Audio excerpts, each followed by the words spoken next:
देश में विरोध हो रहा है, आपके इस्तीफे के मांग के साथ विरोध हो रहा है। जब आपको इसको एक्सेप्ट नहीं करना तो आप क्या करेंगे?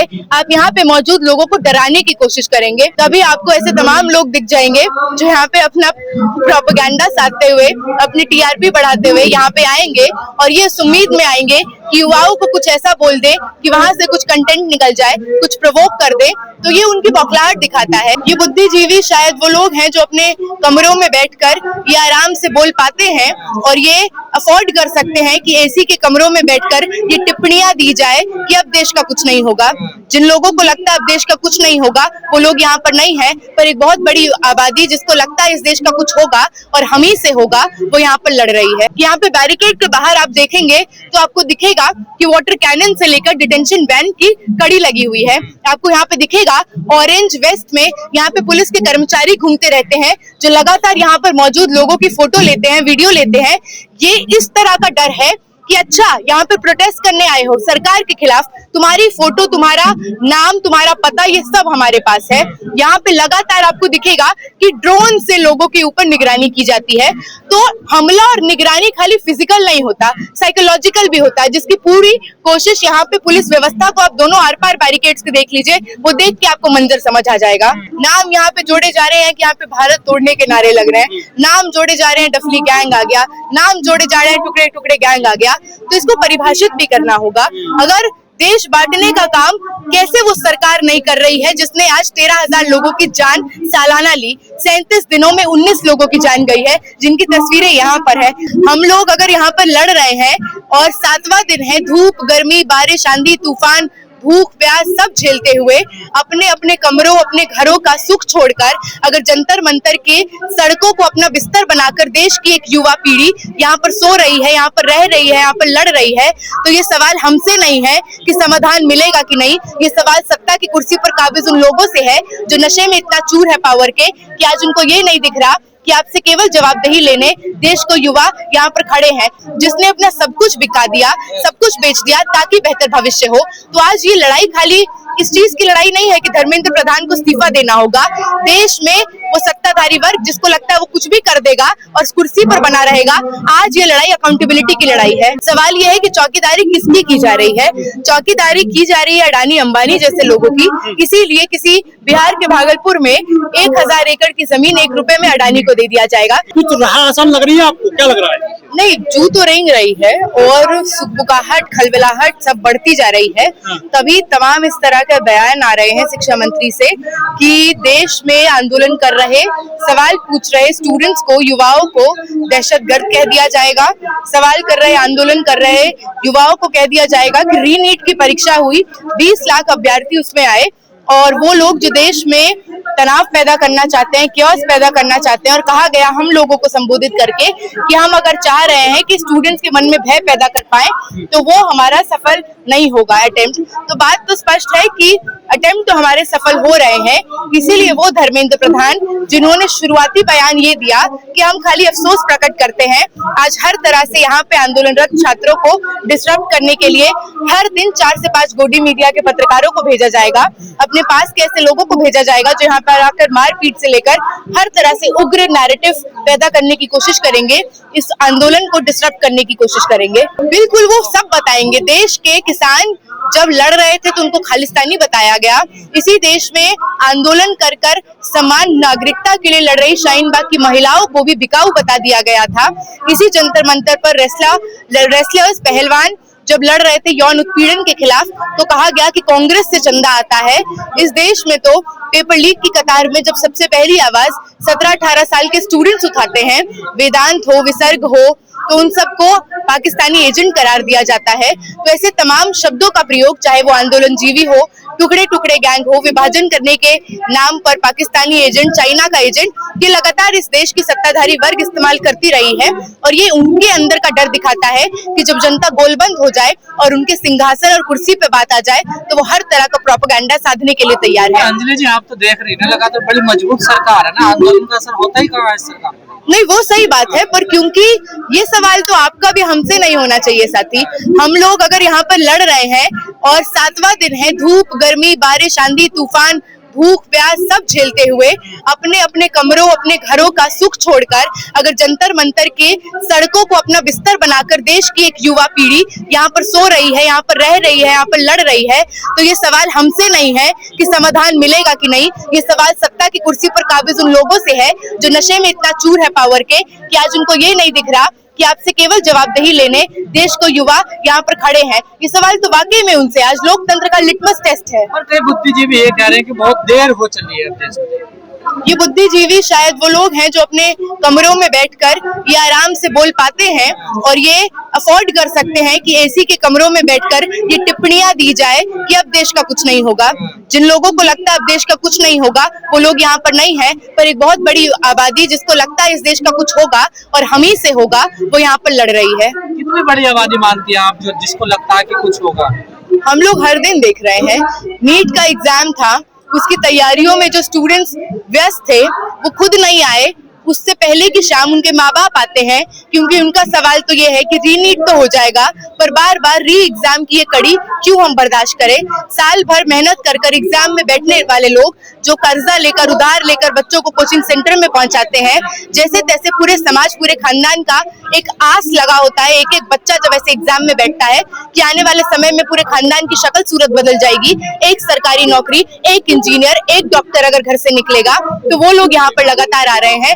आपको 4 बजे के बाद से यहाँ पे संख्या में जो इजाफा दिखेगा वो इस बात की गवाही देता है कि माँ बाप और तमाम नौकरी पेशा लोग जो अपने बच्चों के बेहतर भविष्य के लिए नौकरी जाते हैं, दफ्तर पे जाते हैं, वो घर जाने की जगह शाम को जंतर मंतर आते हैं। लगातार वो लोग जो खुद नौकरी करते हुए पढ़ाई कर रहे हैं, कॉम्पिटिटिव एग्जाम की तैयारी कर रहे हैं, वो आपको इस हड़ताल में दिखेंगे। हर दिन अपनी भागीदारी सुनिश्चित करते हैं। एक बड़ी आबादी यूपी हो, गुजरात हो, बंगाल हो, महाराष्ट्र हो, मध्य प्रदेश हो, तमिलनाडु हो, वहां से आकर कोई 3 दिन, कोई 4 दिन, कोई लगातार इस धरना स्थल पर रुक रहा है। ये वो डेस्परेशन दिखाता है एक पूरी पीढ़ी का जिसने अपना सब कुछ बिका दिया, सब कुछ बेच दिया ताकि बेहतर भविष्य हो।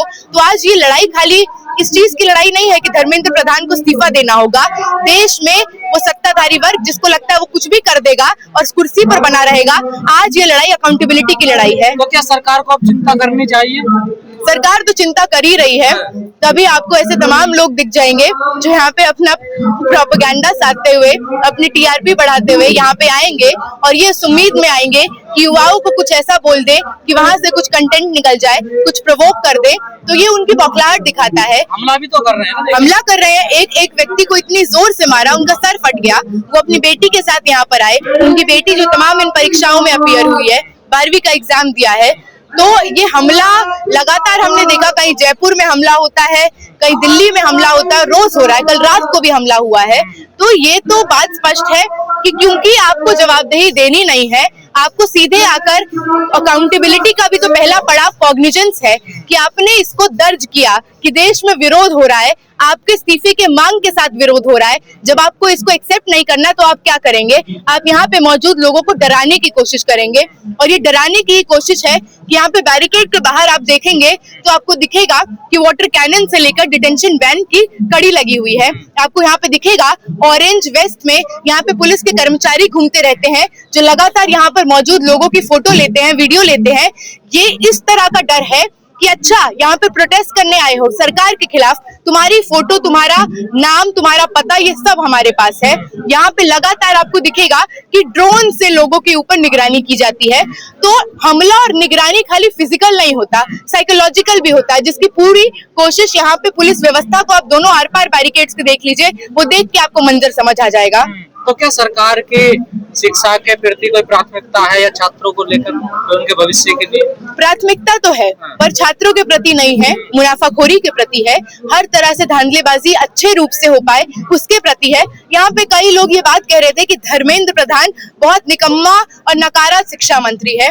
मुझे लगता है भाजपा के काल में चाहे वो स्मृति ईरानी हो, जावड़ेकर हो, ये तमाम लोग सबसे एफिशिएंट मिनिस्टर रहे क्योंकि इन्होंने भाजपा की नीतियों को लागू करने में कोई कसर नहीं छोड़ी। 1 लाख से ज्यादा स्कूलों को बंद किया, एमफिल को खत्म किया, Maulana Azad national fellowship, pre matric scholarship को खत्म किया।